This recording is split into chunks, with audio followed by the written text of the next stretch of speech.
Question सिद्ध करें कि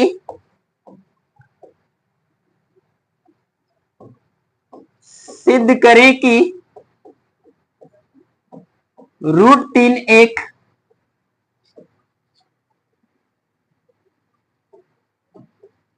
अपरिमेय संख्या है। अपरिमेय संख्या है। ये प्रश्न है और बिहार बोर्ड का सबसे प्यारा प्रश्न है। लगभग वर्षों में ये प्रश्न पूछ लेता है, तो आप ध्यान से समझेंगे इसका सॉल्यूशन को। सबसे पहले हम लोग विरोधाभास के एक नियम है, उस नियम से चलेंगे इसका विरोध करते हुए। ये हमें कह रहा है कि एक परिमेय संख्या है, हम लोग इसका विरोध करेंगे, बोलेंगे कि नहीं ये एक परिमेय संख्या है। तो हम लोग लिखेंगे कि संभव हो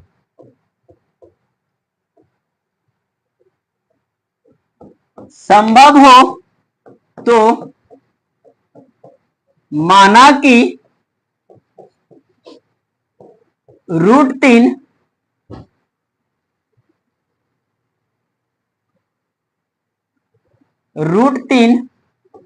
एक परिमेय संख्या है। परिमेय संख्या है।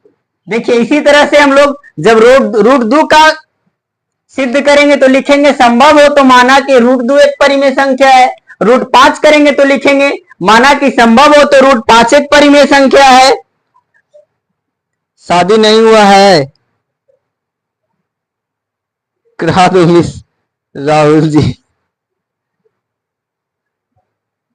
अरे चलिए ज्यादा लंबा चौड़ा कमेंट नहीं पढ़िए, आप लिखिए, आप पढ़ाई पर ध्यान दीजिए, कमेंट पे नहीं। तो हम लोग लिखेंगे विरोधाभास नियम से विरोध करते हुए चलेंगे कि संभव हो तो माना कि √3 एक परिमेय संख्या है। इतना करेंगे और जब परिमेय संख्या होगा तब क्या होगा साथियों, तब होगा √3 बराबर P/Q। ये हो सकता है कि नहीं हो सकता है? जरूर हो सकता है, क्योंकि हम लोग माने हैं कि √3 एक परिमेय संख्या है और अगर परिमेय है तो √3 बराबर P/Q होगा। P/Q होगा। जहां हम लोग लिखेंगे जहां P तथा Q में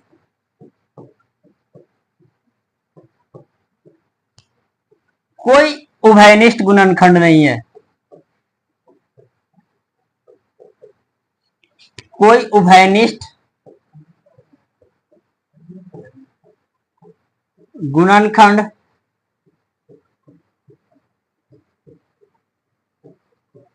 नहीं है। जब कोई उभयनिष्ठ गुणनखंड नहीं है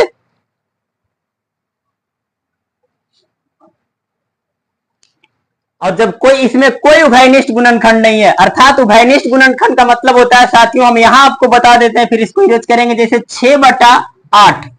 अब 6/8 P/Q एक परिमेय संख्या है, तो 6/8 परिमेय संख्या है, परंतु इसमें उभयनिष्ठ गुणनखंड है। क्या है तो आप देख सकते हैं, 2 उभयनिष्ठ गुणनखंड है, लेकिन इसमें P और Q में कोई उभयनिष्ठ गुणनखंड नहीं है, कोई कॉमन फैक्टर नहीं है। और जब कोई कॉमन फैक्टर नहीं है तब हम लोग इसको करेंगे दोनों तरफ वर्ग। अब लिखेंगे दोनों तरफ वर्ग करने पर, दोनों तरफ वर्ग करने पर, जब दोनों तरफ वर्ग करेंगे तो √3 का वर्ग और P/Q का वर्ग, ये हो जाएगा मित्रों 3। रूट से स्क्वायर से रूट खत्म और यहां हो जाएगा P²/Q²। अब इसको हम लोग क्रॉस मल्टीप्लिकेशन कर लेंगे, तो करेंगे तो हो जाएगा P² बराबर 3 गुना Q²। देखिए यहां अगला स्टेप लिखते हैं, P² बराबर 3 गुने Q इंटू Q। अब यहां से एक Q जो गुना में है इसको लेके आ जाते हैं हम लोग भागा में, हो जाएगा P²/Q बराबर 3Q। अब आगे देखिए, थोड़ा सा ध्यान दीजिएगा। आगे थोड़ा ध्यान दीजिएगा इसमें। इसको अब मान लेते हैं हम लोग समीकरण 1। समीकरण 1 हम लोग माने थे कि P और Q में कोई उभयनिष्ठ गुणनखंड नहीं है, और जब P और Q में कोई उभयनिष्ठ गुणनखंड नहीं है, लिखेंगे कि चूंकि P तथा Q में कोई उभयनिष्ठ गुणनखंड नहीं है। देखिए हम लोग ऊपर में ही माने थे कि P और Q में कोई उभयनिष्ठ गुणनखंड नहीं है, तो यहां P और Q आप देख रहे हैं समीकरण 1 में। समीकरण 1 में P और, सर ग्रीन पेन से लिखिए। ठीक है गुंजन जी, ग्रीन पेन से ही लिखते हैं।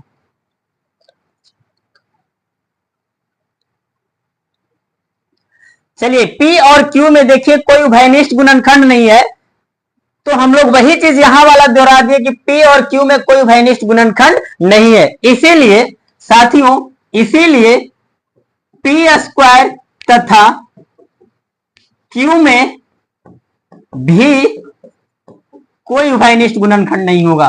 कोई उभयनिष्ठ गुणनखंड नहीं होगा।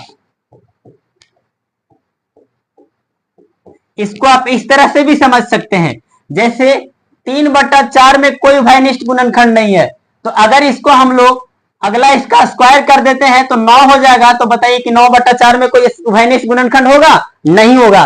तो इसी तरह से हम लोग जब यहां माने थे कि P और Q में कोई उभयनिष्ठ गुणनखंड नहीं है, तो हम लोग इसको हल करने के बाद जो प्राप्त किया समीकरण 1, तो जब P और Q में कोई उभयनिष्ठ गुणनखंड नहीं है, तो P स्क्वायर और Q स्क्वायर में भी कोई उभयनिष्ठ गुणनखंड नहीं होगा। और जब नहीं होगा तो P और Q क्या हो जाएगा, आप बताइए।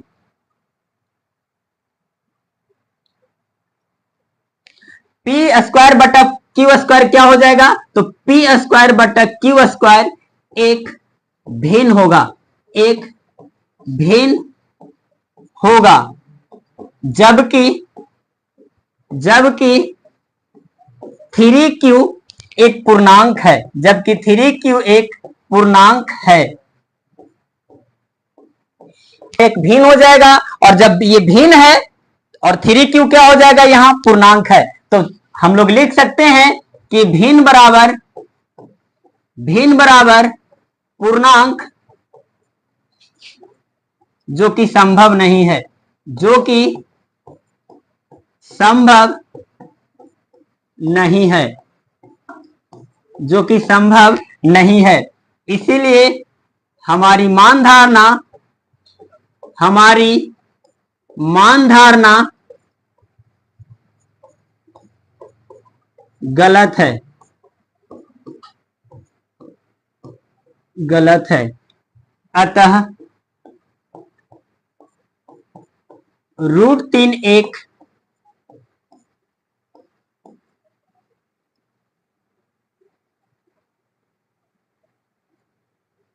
√3 एक अपरिमेय संख्या है। ये आपका हो गया प्रूव्ड 2 नंबर का। देखिए कितना सरल है। चलिए बताइए कि समझ में आया आप सभी को? अगर हाँ तो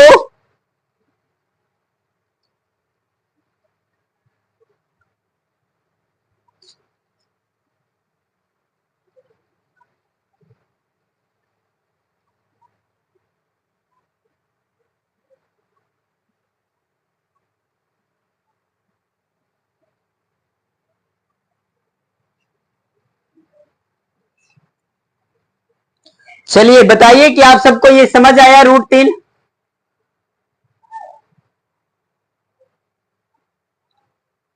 एक बार फिर से हम लोग इसको देख लेते हैं। √3, √5, √7, √2 किसी भी अपरिमेय संख्या को सिद्ध करना हो छात्रों, तो आप ध्यान रखेंगे मेरे भाई कि हम लोग विरोधाभास के नियम से चलेंगे। और विरोधाभास का नियम जो है, हम लोग यहां लिखेंगे कि संभव हो तो मान लें कि √3 एक परिमेय संख्या है। यदि √2 होगा तो यहां लिखेंगे संभव हो कि मान लिया कि √2 एक परिमेय संख्या है।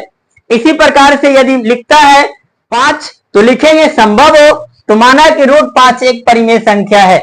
ठीक है, इसके बाद जब परिमेय संख्या इसको मान लिए हैं तब क्या हो जाएगा, तब हो जाएगा √3 बराबर p/q, तब हो जाएगा √3 बराबर p/q।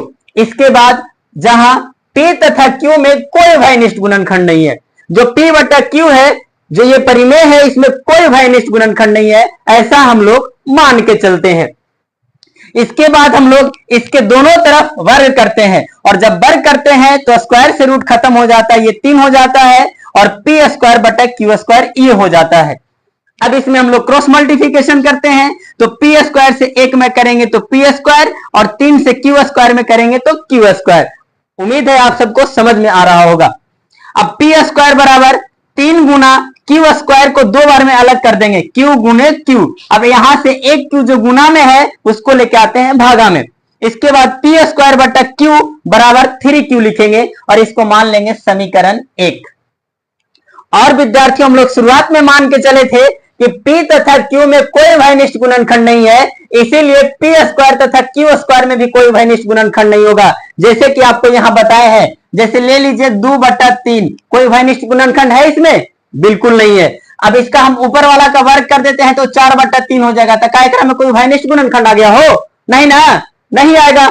अब वो भयनिष्ठ गुणनखंड इसमें नहीं आया तो इसमें इसी प्रकार से हम यहां भी कर देंगे कि p² तथा q² में भी कोई भयनिष्ठ गुणनखंड नहीं होगा। अब जब कोई भयनिष्ठ गुणनखंड नहीं है तो बताओ कि p²/q² क्या हो जाएगा? तो एक भिन्न हो जाएगा, जबकि मेरा 3q एक पूर्णांक है। तो बताओ कभी ये पॉसिबल है कि भिन्न बराबर पूर्णांक हो सकता है? कभी बिल्कुल नहीं हो सकता है। इसीलिए हमारी मान धारणा गलत है, अतः √3 एक परिमेय संख्या है। इस प्रकार से इजीली हम लोग इसे सिद्ध कर सकते हैं।